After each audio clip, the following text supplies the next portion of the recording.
If she's ignoring you, it's not an accident. And the worst thing you can do is chase. She used to light up when she saw you. Now it's like you barely exist.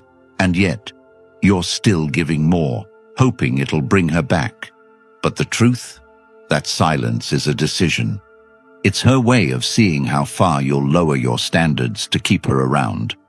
And every time you reach out, explain, or beg, you confirm she's more valuable than you. Comment, "My energy is priceless."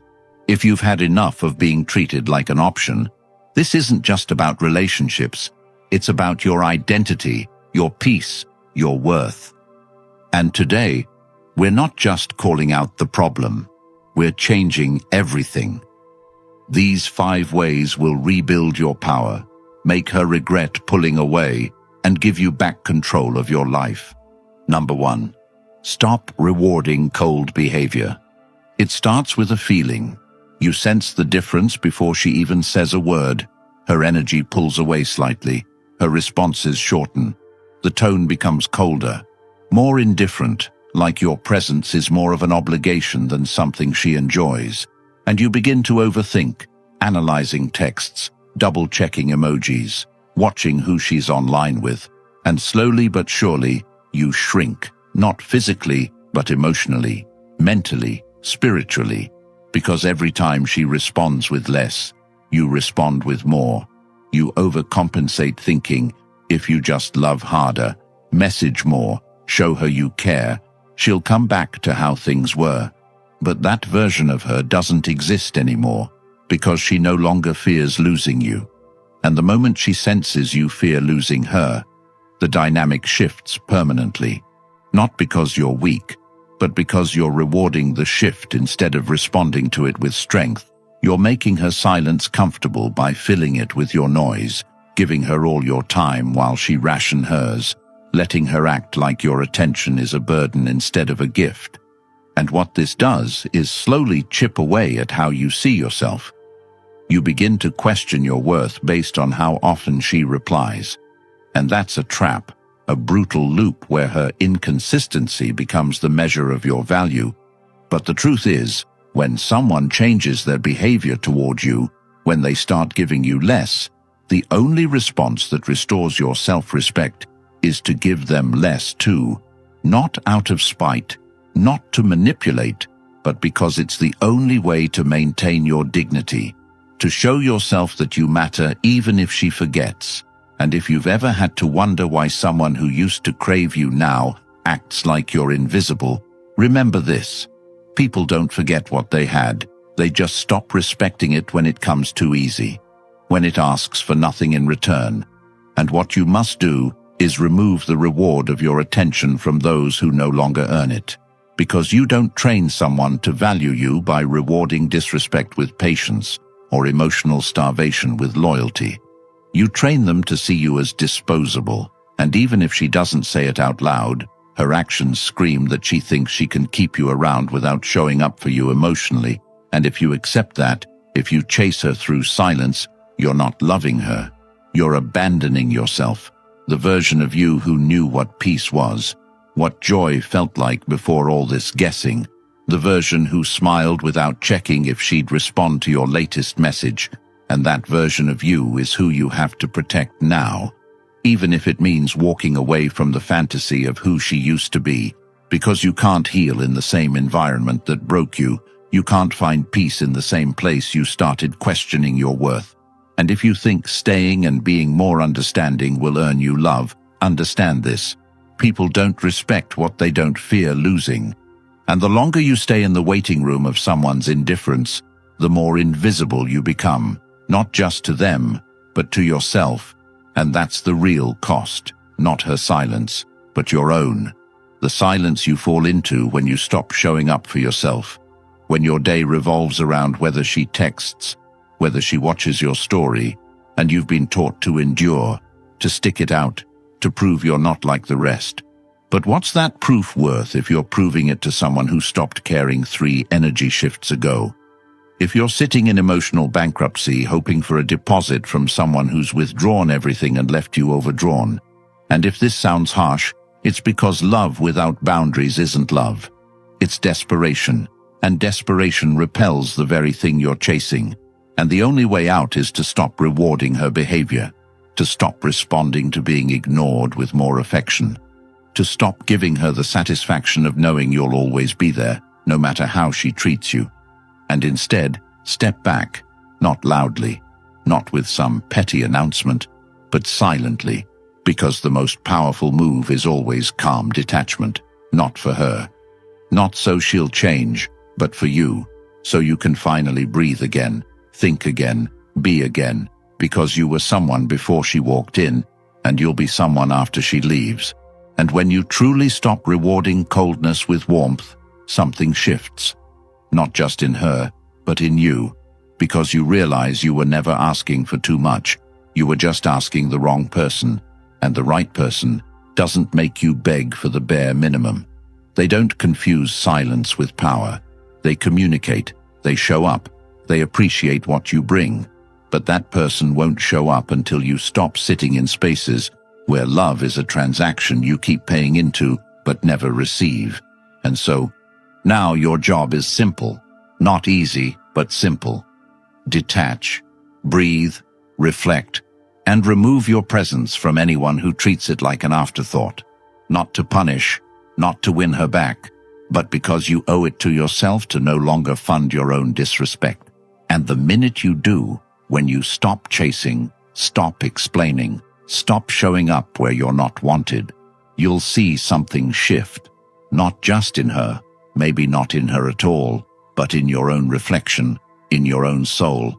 And that's the beginning of everything you've been searching for in someone else. And if you're ready to stop chasing answers in people who don't care enough to stay consistent, then it's time you start pouring into the one place that never lies, your inner foundation.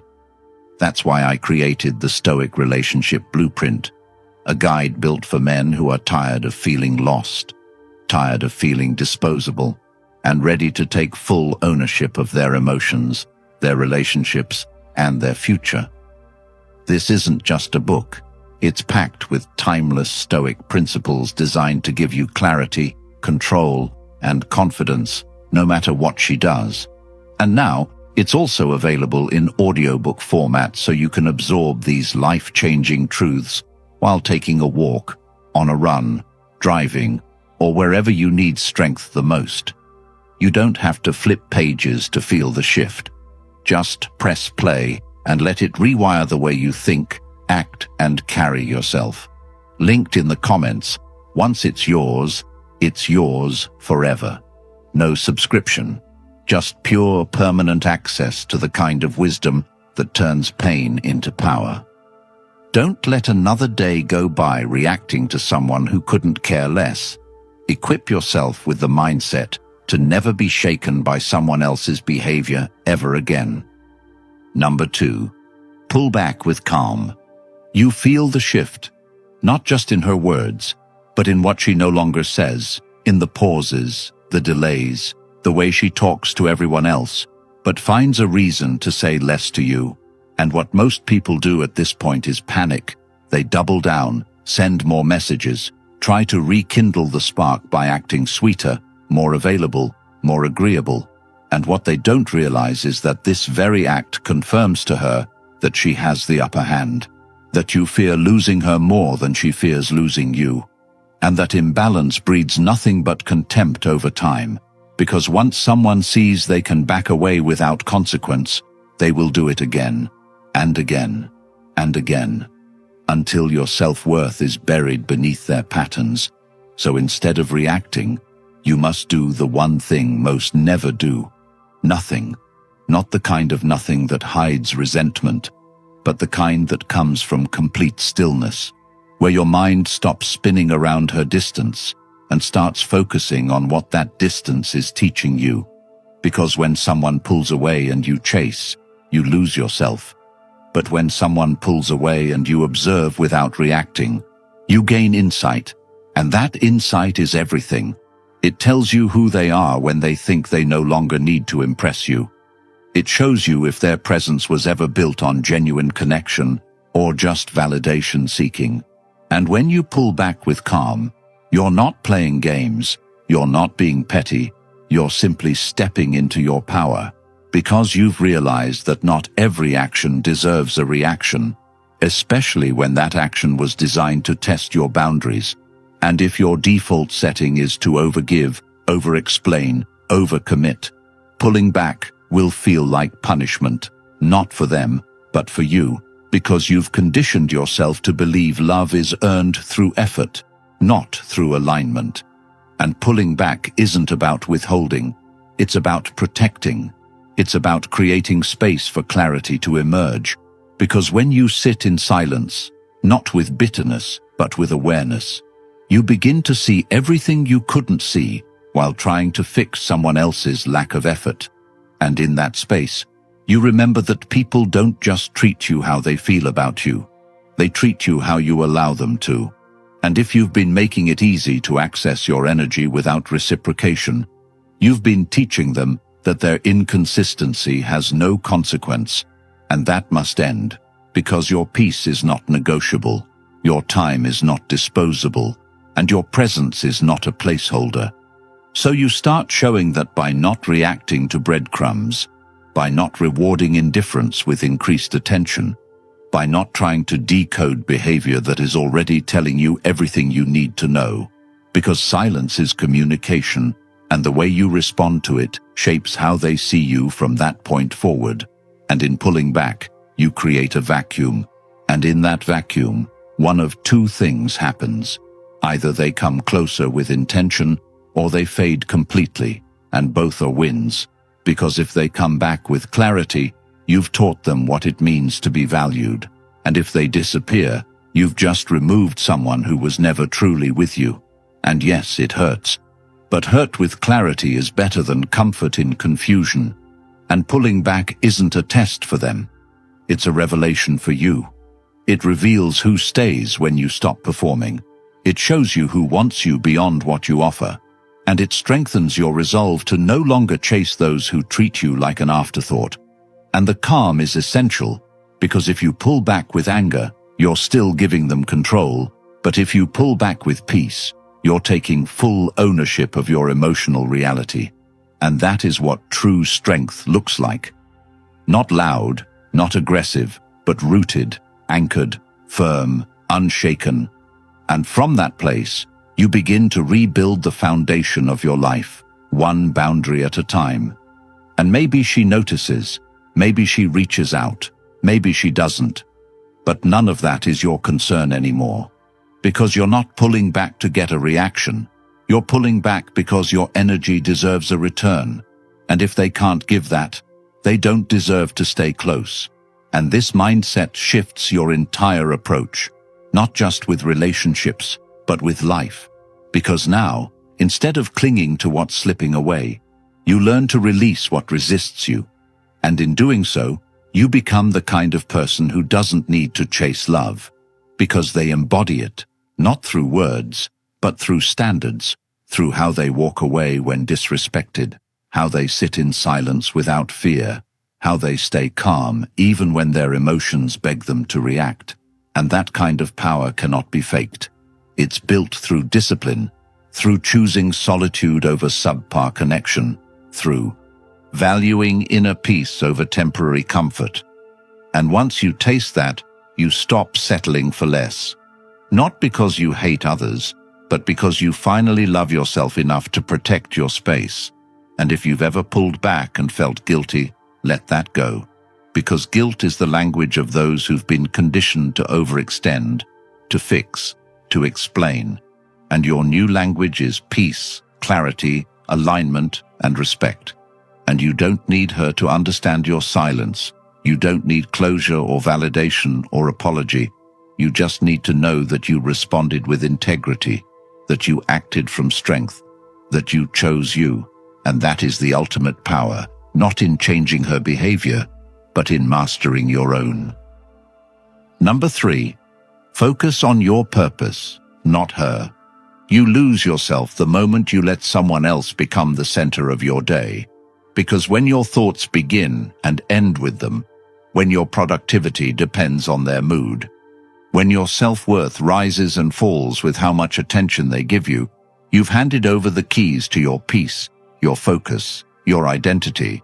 And what most don't realize until it's too late is that obsession over another person never leads to closeness. It leads to blindness. You stop seeing reality for what it is and start seeing it for what you hope it could be.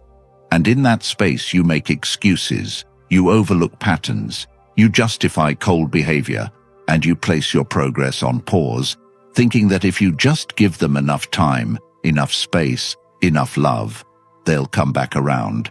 But they don't.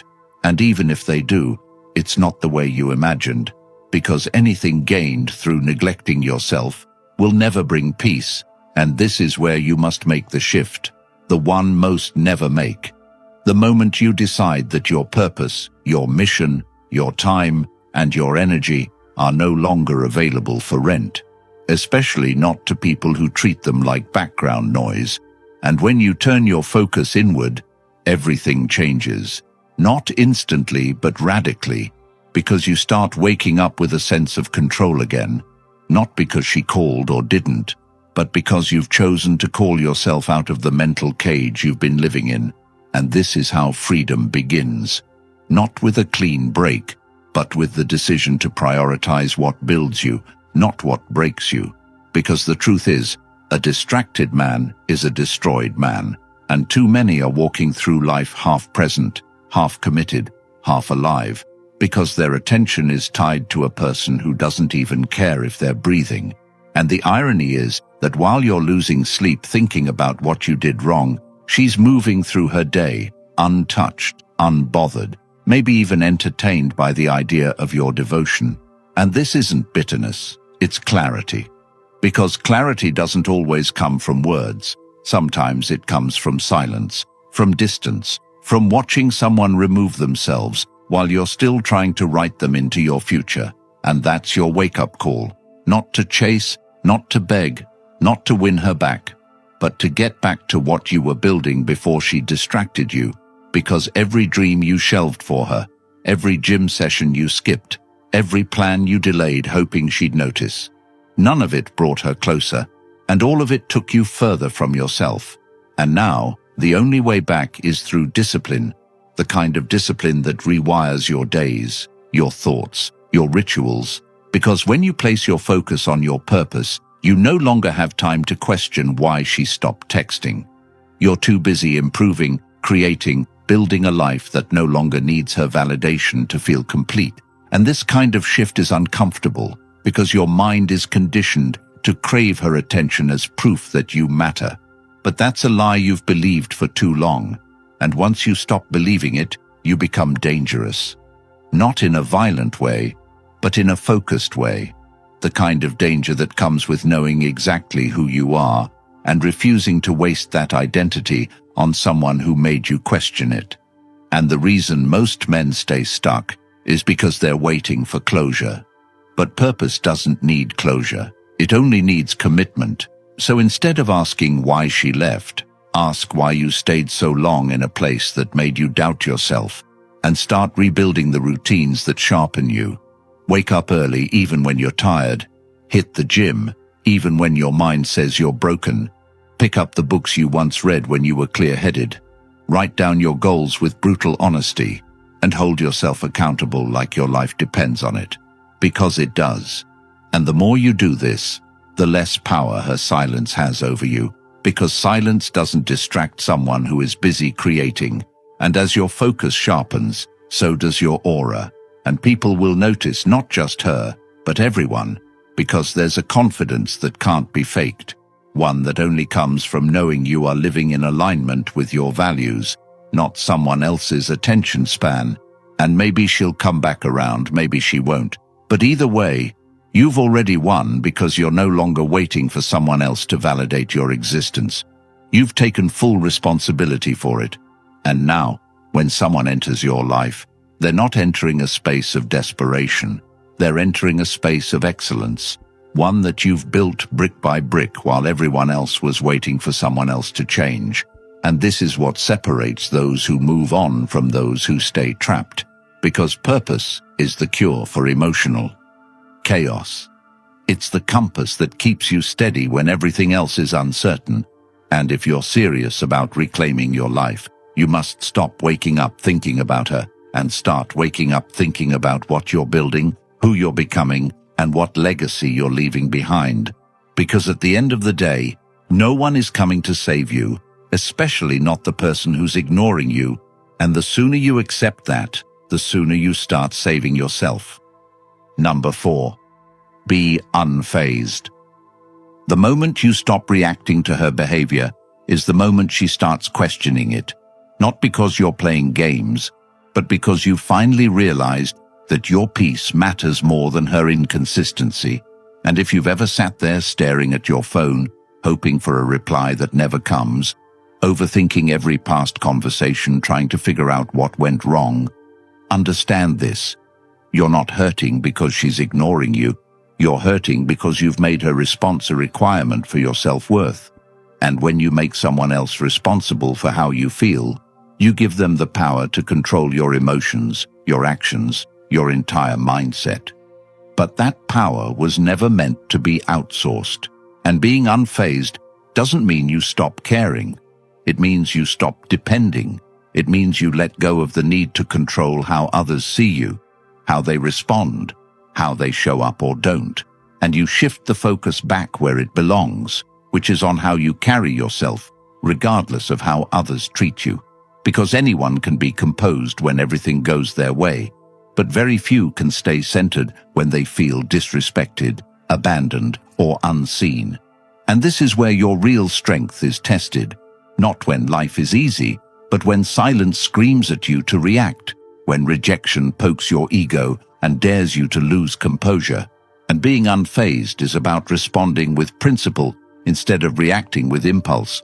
It's about recognizing that not every slight deserves a comeback, not every withdrawal needs to be chased, and not every disrespect warrants your explanation. Because sometimes the most powerful move isn't to show them how you feel.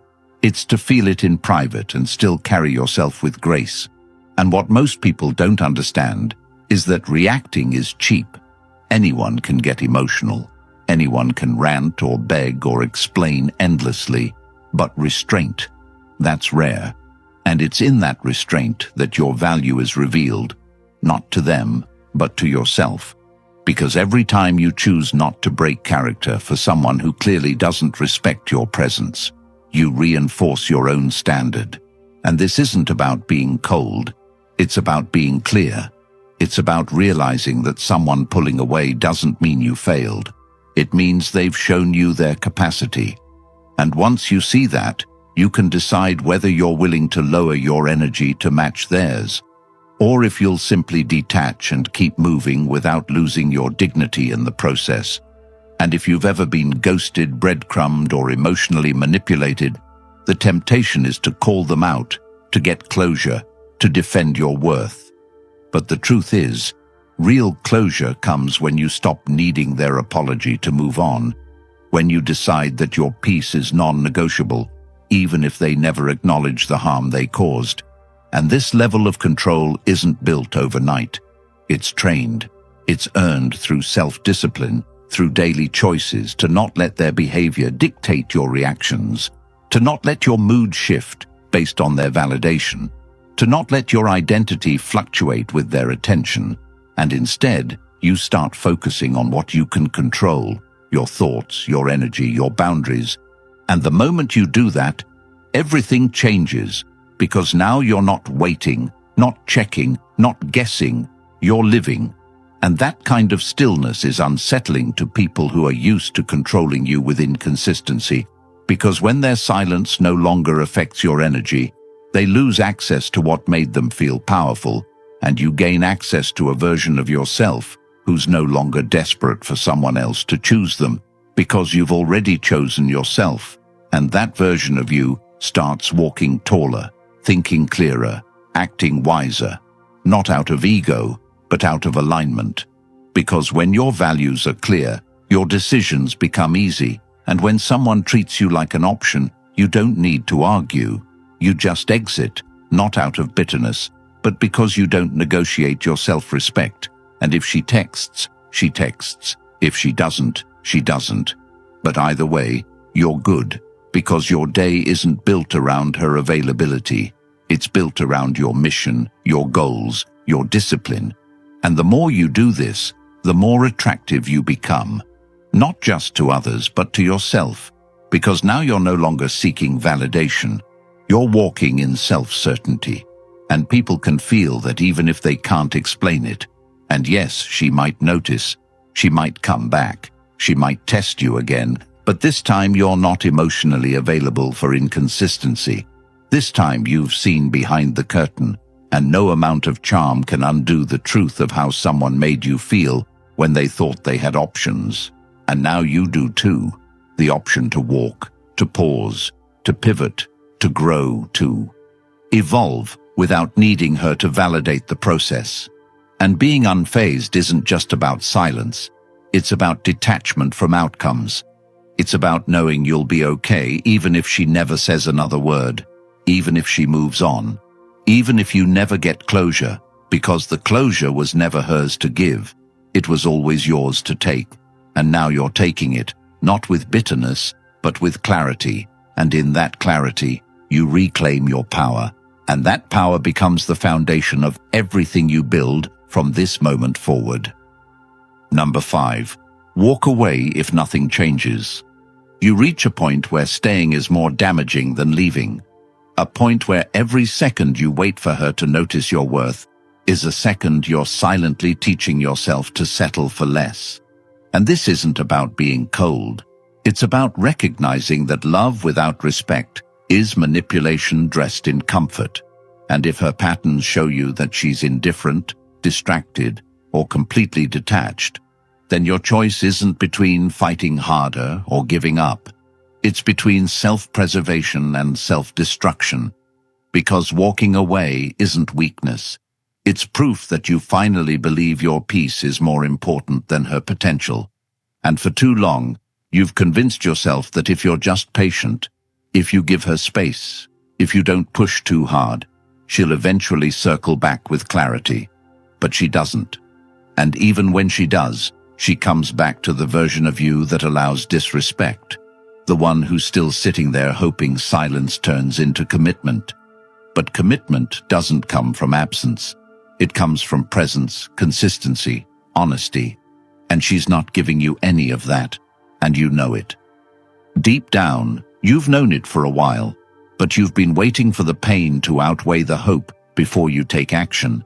And by the time that happens, you've already wasted months of your life on a fantasy, replaying memories of who she used to be while ignoring the reality of who she is now.